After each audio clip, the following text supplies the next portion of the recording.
Welcome back, sleepyheads, to another episode of Sleepy Aliens Perspective. I am your host, Leigh. Thanks for tuning in. Thank you for being here. This is episode 4. And yes, I will be celebrating every episode that I record because in the last year, I have learned to celebrate those steps towards the larger goal. I was definitely one of those people who didn't really acknowledge those small victories, and then when I would actually complete my big goal, it didn't feel like anything, and I didn't really know how to absorb that accomplishment. And so I've made an effort in the last year to really acknowledge those little steps.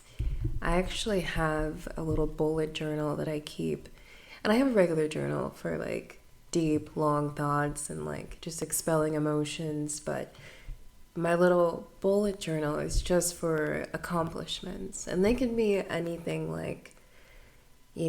kept the house clean on my weekday, despite being tired from work, or woke up early at this time, or I went on 2 hikes this week, or I ate 2 meals without any meat. Just little goals like that are slowly rewiring your schemas for better living, healthy living, or just whatever you're trying to accomplish.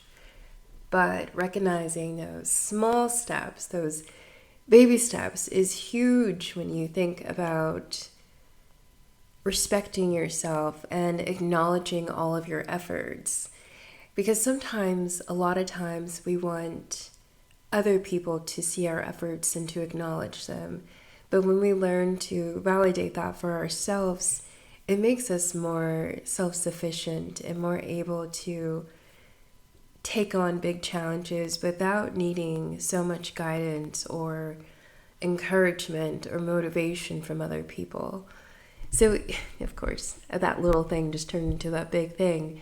But it's just something to think about. And I think as an artist, as a creator, you really have to be mindful of those small steps, because you're going to have days where, maybe you're not producing any income or gaining any traction on social media for your endeavors. And you're just going to feel like nothing's happening and you're not going anywhere. But then if you have your little bullet journal of accomplishments, you'll be able to acknowledge those baby steps. And you can see, in the past month, I've made all of these advances towards my big goal, and everything is still worthwhile, and I am succeeding at accomplishing this goal. I'm just at this phase of it so far, and I say all this because I definitely suffer from Black excellence syndrome, and just generally, in the last year I've also been working through a lot of my poverty fears and not letting that put me in a state where I'm pushing myself to exhaustion because, I want so badly to, break into a higher bracket of income and have that financial security. So not even viewing, that as a measure of your success, of course, is really important. But a lot of times we have to remember that, of course, we're changing. I think what's important is that recognizing that all these changes happening internally are necessary so you can see that change on the outside, of course. And you can't really have true wealth if you don't establish that internally. And you do that through healing.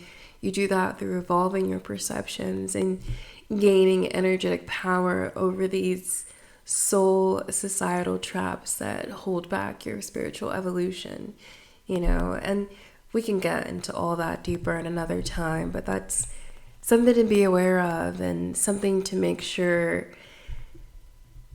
you're thinking about as you're working towards your goals and trying to build wealth and establish a better life for yourself, acknowledging those small achievements. That's what will make you feel wealth and security, because you give yourself that validation and you acknowledge your own efforts, and you can see how they're changing you slowly over time, as they should be, And of course, some people,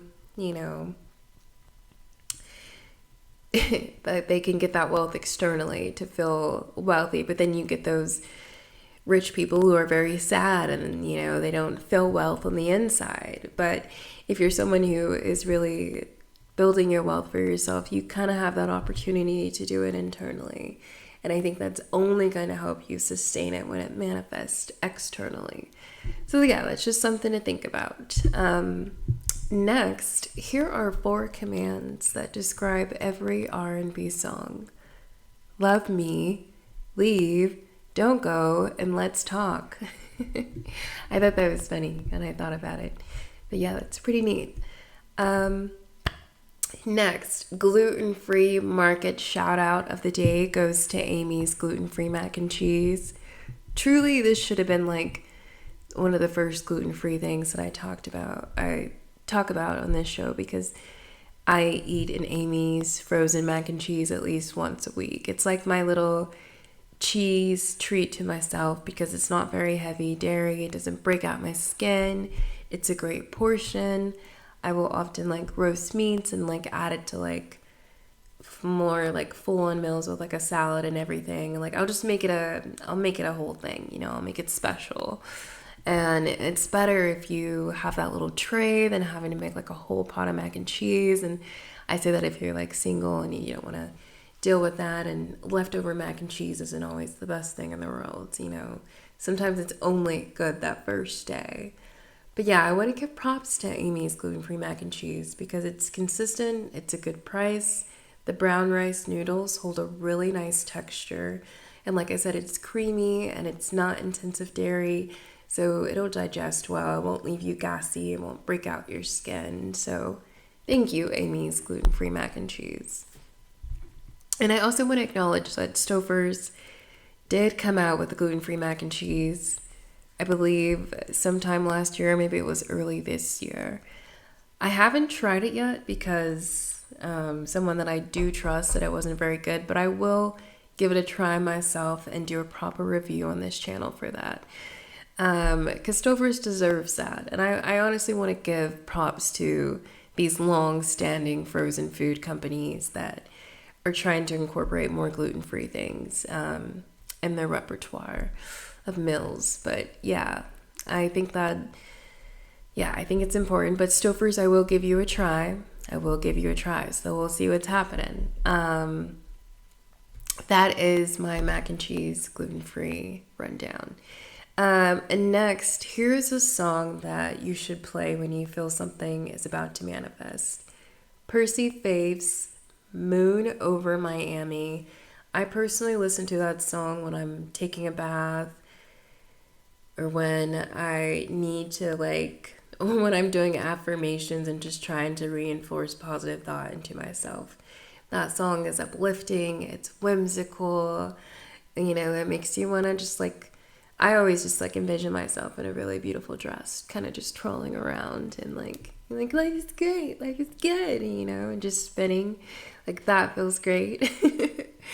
But yeah, next I want to talk about grandmothers who become basically daycare providers. There's grandmothers out there who want to be supportive, who want that new purpose, who just want to help where they can, and I think that's great. But I also think that grandmothers spiritually may be missing out on that second wind to reinvent their identity and rediscover things about themselves and have that time to process their life experience and see how else they can grow and evolve, before the end of their lifespan. But the thing is, they've fallen back into the parenting motherly role, which they should have evolved from. But of course, we have to be logical about all this. In the past couple of years, we know what's been happening across the world. But also, I discovered, based on a report by CNBC, that the average cost of childcare for one child is $750 a month, and that they estimate it to be over $750 a month, but $750 for one child. So we're talking over $9,000 for one child, and then if you have multiple child, we're talking somewhere near $30,000 you could be paying for childcare. And when you think about mortgages and food, electricity, phone bills, internet, all of those things adding up, and then you factor in childcare, of course, parents, are needing their own parents to step in and help them provide for their kids, because daycare, nurseries, they're way too overpriced. And the conundrum of that equation is also the fact that daycare providers are very underpaid and often unregulated, so it's hard to find that quality service, so parents will invest more. But I'm wondering if there are healthy boundaries where, these grandmothers who want to help and want to be supportive are saying, hey, this is starting to, impact me this way. And I say all this because I had a conversation with a regular customer that I love. She's a really sweet grandmother. She does pick up for her grandkids. She does dinners. She does weekends. She does a lot. But every time I see her come through my line, she is so anxious, so stressed out, and she's worried about being here on time and all the things she has to do for the grandkids. And she's not breathing very well. In our last conversation, I was telling her, I was like, well, maybe, you should do something for yourself tonight. I was like, take a nice bath, try to relax. And she was like, I don't take baths, I just never have the time. I was like, because you're not relaxing, you're not breathing. And then, I told her too that, I definitely hold stress in my gut. And, I've learned that to check myself when I'm not getting that air, when air isn't flowing, to my gut like it should be, and I'm not taking those deep breaths. But to see this woman who has to be in her late 60s, doing so much, being so stressed out, and even though she's helping, I don't think that is what her identity is really craving. Because she also opened up to me about her husband of 25 years leaving her for a secretary. And that's a whole nother topic that we're going to get into, because I can't believe that cliche bullshit, is still such a thing in our society.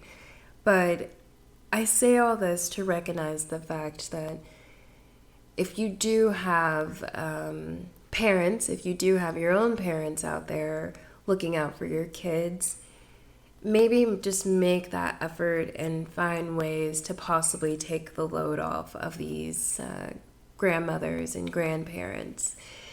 And another aspect of this is, I say this too because a lot of times, let's say it's my Monday, I'll see like elderly couples that I like, and they'll come in and they'll be like exhausted, and I'll be like, how was your weekend? And they'll be like, well, we were with the grandkids all weekend, we're pretty beat, like they are legitimately tired. They look a little less healthy sometimes because they're so tired. And not everybody, it's interesting because I think the way our society works is that, and when I reference the Matrix, I want people to understand that I mean there's a lot of systematic energy blockages that keep people in society from spiritually evolving to their higher selves.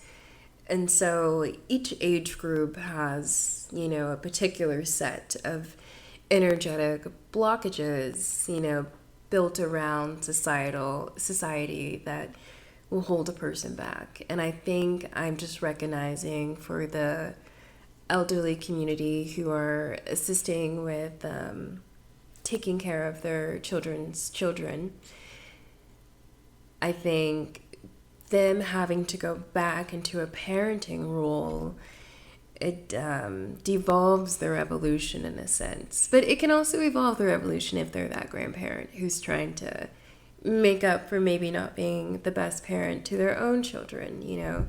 That could be a scenario as well. But it's just something to think about, something that I'm not sure is okay if we're talking about keeping the grandparents around long enough to see the grandchildren get older.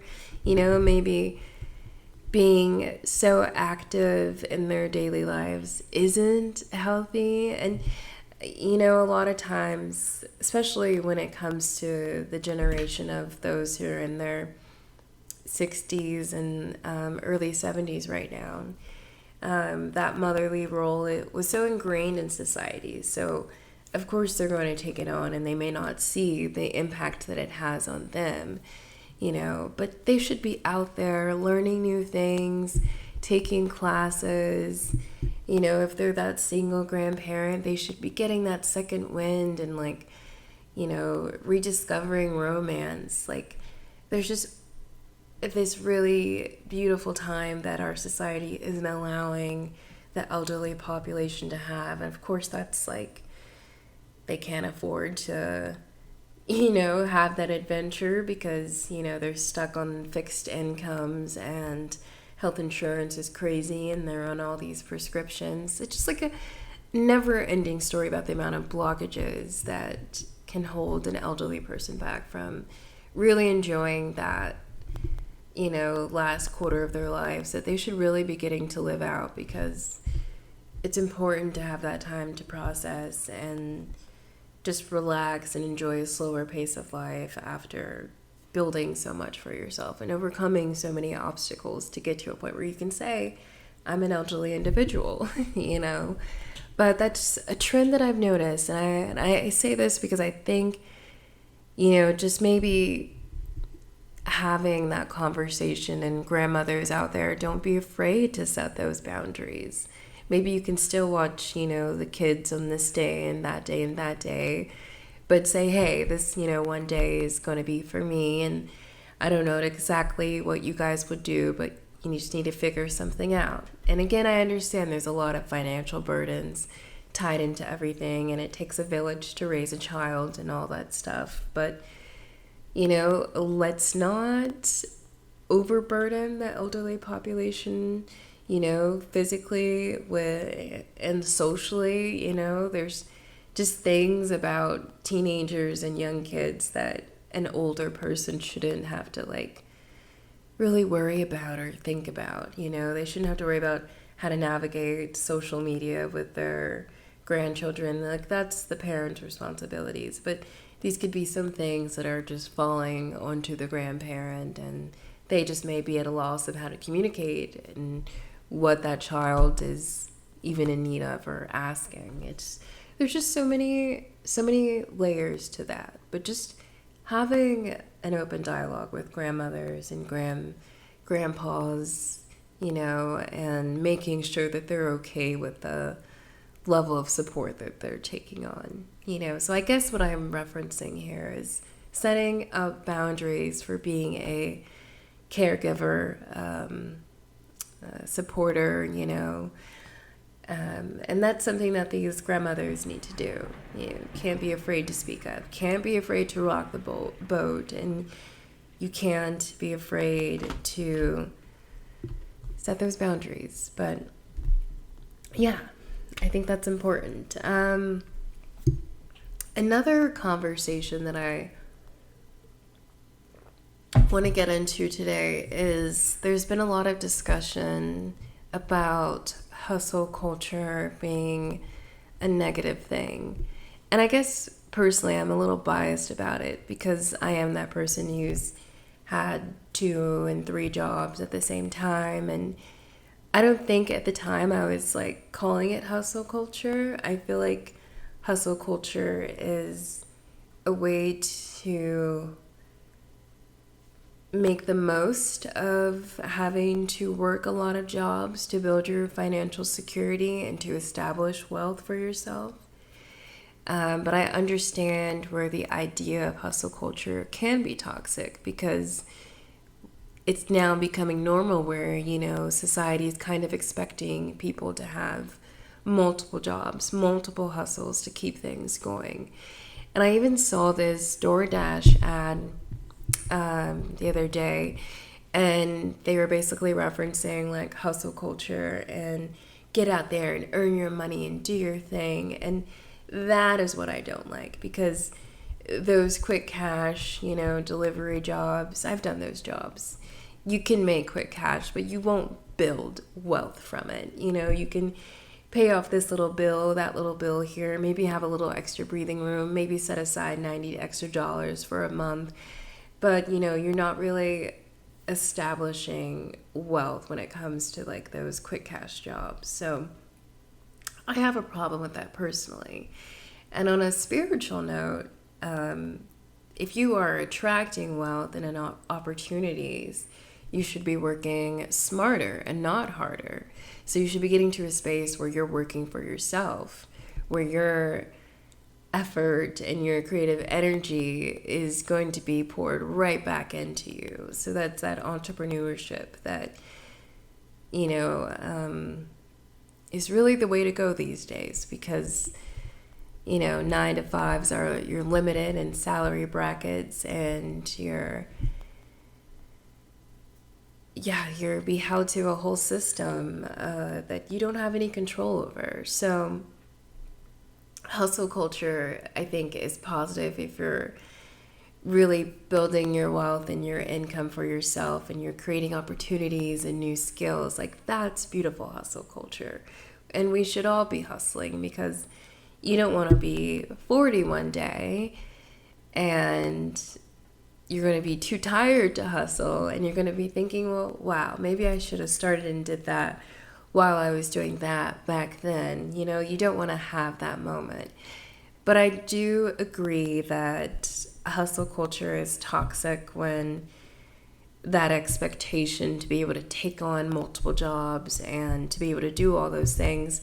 I don't think society was ever meant to put that much pressure on people. It was not meant to be this, we just weren't meant to have so much financial challenges, I think. But, like I said in a previous episode, our money has to go through a lot more channels these days just to meet our basic needs. And that stretches us then, and that stress will cause people to push themselves more and more. And that's when the hustle culture can become spiritually detrimental, because at a certain point you have to be able to, one, give yourself that time to rest, and also trust that, your needs will be met, that you're doing the right thing, that money that you need, it'll come to you in some random serendipitous, universal way, and you don't maybe always have to put so much pressure on yourself to hustle. And it sucks, because I think what the large issue is that this rhetoric is being passed on to these young adults who are, getting out of high school, who aren't sure about college, who are maybe in college and still not sure about college and what's good for them. And there's so much happening in the world socially, and that's a lot to figure out. And then, of course, like I was saying before, you have that natural instinct to want to spiritually evolve and better yourself, but there's all these blocks. And so there's just a lot that's in the way of people establishing themselves. And I think there's resistance to those who are like, no, I don't want to work 3 jobs. I shouldn't have to work 3 jobs. No one should have to work 3 jobs. But in America, where, rent is, being increased 20 to 30%, and the middle class is dying and the poverty gap is widening, it makes it harder to establish, yourself. And it really sucks when you're doing the right thing and working a good job that gives you benefits and that does technically pay you well, but it's not actually fulfilling your needs, and you can't actually cover all of your basic living expenses. It's scary, because when homelessness starts impacting the middle class, you can only imagine how things must be for those who are falling under that middle class line. And it's frightening because you don't,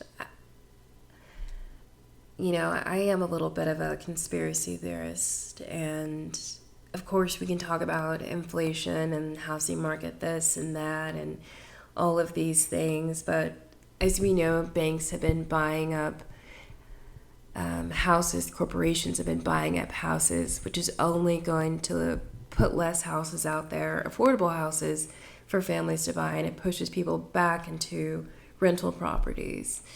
And yeah, renting is great if you can't afford to keep up the maintenance of a house and all of those expenses that come along with that. But at the same time, it's forcing the American public into a financial stress pot, and it's limiting people's ability to move up and to progress. And the long-term impact of that, like, that's what scares me. And that's why it sucks, but hustle culture has kind of become a necessity. So there's people out there making songs about it. Let's think about what the Black community has been doing since the fucking 70s. They've been making music about hustling and building wealth and trying to break free from generational financial obstacles. It's a terrible cycle, and it seems to only be widening. And the crappy part is that, America in general, we only promote luxury and wealth, and everything in our media reminds people about what is good living and what is not good living. And there's the basic response and the ego and the consciousness that's going to say, well, I would like to be living good, and if it looks like that, I'm going to work to make sure I'm living like that. And so we all, chase after that American dream and fall into that rat race, and it's hard to avoid. And I think, me personally, I've dipped in and out of that rat race, and I've tried to evolve my perception of that rat race, But at the end of the day, we are all trying to build wealth and build that security so that we don't have to worry about basic things like renting an apartment and filling your refrigerator with produce and, healthy foods, and being able to send your kid to a nice school and being able to live in a nice area for your kids so they can be in a healthy environment. That those are just basic things that we all deserve. And unfortunately, hustle culture is just, it's a reference to everything that encompasses the poverty gap and all those issues that we're experiencing right now in America and in other places too, of course. But that's just something that I wanted to touch on. And, I'm going to be keeping my eye out for this because, like I said, I think the increase in rent and food inflation, and I don't know if anybody out here listens to the Lovelyti podcast, but she did a really good news expose on all of the food production facilities that have been catching on fire, and planes have crashed into them. So I think there's going to be a lot more financial obstacles ahead that our government can't really provide and help people through. So, it falls onto us to do that for ourselves, and people are going to hustle. So yeah, but again, and I understand why that's toxic, and I understand why people don't want to be involved in it. No one should have to work 3 jobs. No one should want to work 3 jobs. We should all have one simple job, work 5 hours a day, and then be able to do our hobbies and be able to see people. We should all be on that Spain essence of work life and family life. that is the dream, right? But yeah, the next thing that I wanted to touch on, I have a spiritual theory about older men and older women who date young adults and people who are, maybe barely just progressed from being a teenager. And I think really what happens is that the ego in these older adults says, and I don't even think it's a super conscious thing. I think it's very subconscious. I think it's almost like a survival strategy to recapture energy in youth. I think what happens is that spiritually on an energetic level, these older adults are essentially like taking their young significant other's youth. Like they need their energy to reinvigorate themselves, to reinvigorate, their social lives, their sex lives, to try new things, to step out of the boundaries that they felt like their old life had them in. I think if there were enough self-awareness to when you have like these old men who, go after these young girls and they don't know why, they just love it. Young bodies are great. Young women are lively and spunky, and maybe they're easy to manipulate because they don't know any better, and this man can have all the power. So not only are they robbing this young person of their youth, but they also get to maintain a level of power over them because of obvious age and maturity and possibly wealth or whatever it may be. But I think it's almost like a succubus. And we know the succubus are like a biblical and spiritual reference for a creature that, depletes another's energy through sex, But I think in this case, it happens through these romantic relationships with these older individuals and younger individuals. And it's interesting. So it's just my theory that I think, and I'm not saying like everyone who is with an older person or a younger person, an older person, going after a younger person, I'm not saying they're all succubus, but there is something there energetically where it feeds them in another way. It doesn't remind them that they're getting old and that life is slowing down, that opportunity to recapture their youth. I think it's energetic, and I think they're able to feed off of that youth from a young person, And maybe the only way to really, test out this theory would be to do a study with young adults who got out of long-term relationships with older individuals and just assess, where they are energetically. Do they feel happy, healthy, Do they feel like that relationship took anything from them? What were those power dynamics like? And there's plenty of shows out there, like on TLC, I don't know what they're called by name, but I've seen little pieces of it where you have these older individuals and these young people, and one, it's a reminder that yes, that's reality TV. We can't trust what we're seeing, but at the same time, we know that people do this out there.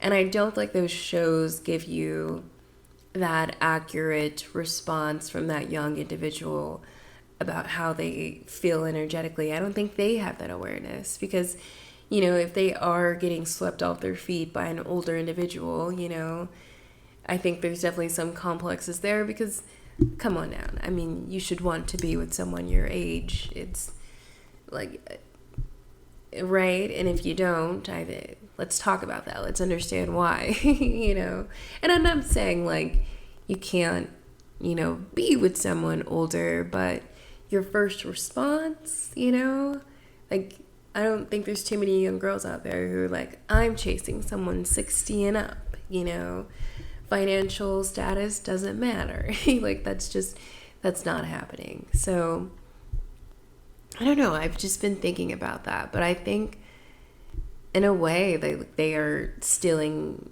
youth and essence in that process. And that's something for young people to be aware of before they get into these relationships with older individuals, you know, because that time, that youth and that essence, that's for you to evolve and work on yourself and discover things about yourself.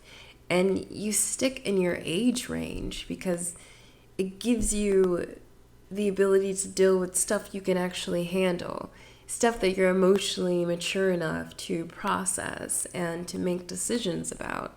You know, you shouldn't have to worry about helping your romantic partner set up their will. You know, that shouldn't be a priority for a young person.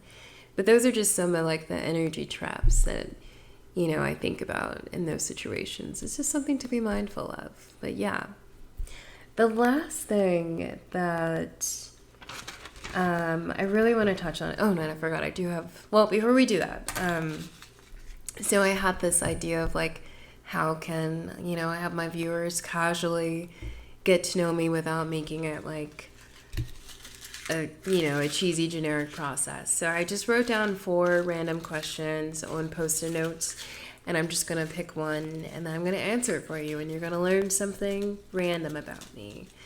We'll just see what it is. And I honestly don't remember what these questions were because I wrote this yesterday. Oh, what's my favorite curse word?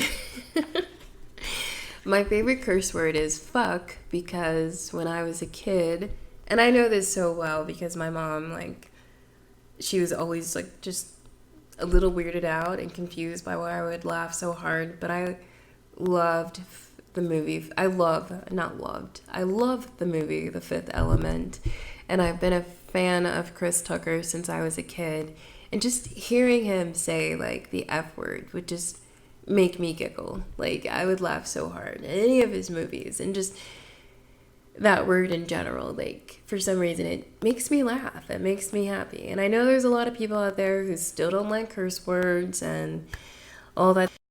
Like,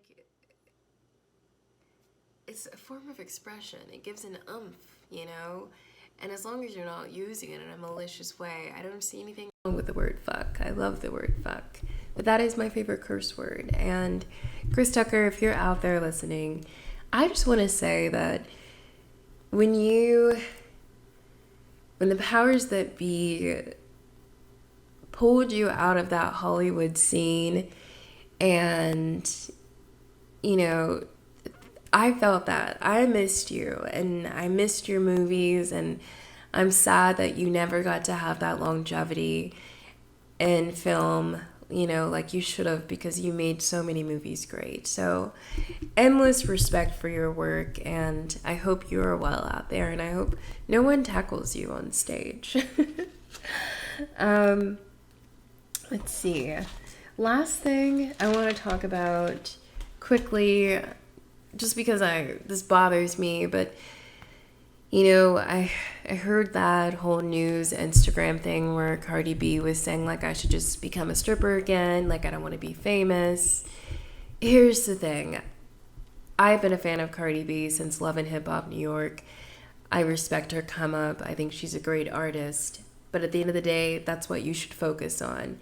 And focusing on all those outside aspects that just want to pull your energy down is gonna put you into situations where you're not gonna want to be famous. But if you're focusing on your artistry, you know, opening doors for others, inspiring others, and using that role that God has blessed you with to do good things for your community, then you're not gonna hate that fame, you know, because you know that it's allowing you to do good things, and you're doing God's work essentially through those good things. So it shouldn't be this ultra negative experience. But if you're feeding into the social media and constantly allowing, like, why are you fighting with strangers online? That's what I don't understand when people do that. Like, you know, it's good to have like basic debates and disagreements, but when it comes to going back and forth with strangers, that's something I'm just not going to waste my time doing that. Like, I don't even waste my time doing that when it comes to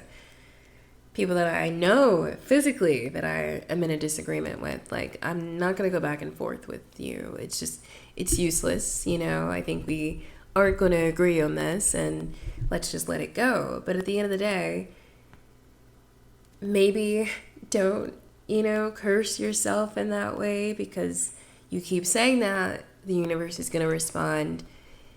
Some scandal's going to pop off. You're going to lose, the followers, the endorsements. Like, things will change if you keep saying that. So, Cardi, please enjoy your fame experience. Make the most of it. You have a platform to change things, and that's what you should be focusing on. And speaking of this, also, too, what bothers me when I hear, like, celebrities crying about it, I'm like, aren't there not, like, 100 documentaries out there that came through E! Network and all these other channels that remind you of the dark side of fame? Should we be surprised that the public is cruel and tensions can be tumultuous and favorability is, it's a teeter-totter, really, when you think about it. So that's where I get a loss. But one thing I had to think about when Cardi was like, I wish I could just go back to being a stripper, I realized, I'm like, why don't more females run strip clubs? That's very strange to me. Of course, all these females are doing all the hard work in these clubs, but you don't hear about a lot of females running these strip clubs. And so, Cardi, if you really want to make a difference, I suggest you open up some strip clubs run by females that support females, that keep females safe in that workplace, and can create healthy environments for female strippers. So that's my thought on that. But yeah, this has been an interesting episode. I hope everyone has enjoyed this. Have a great night. Thanks for tuning in. I'll see you next time, sleepyheads. Bye.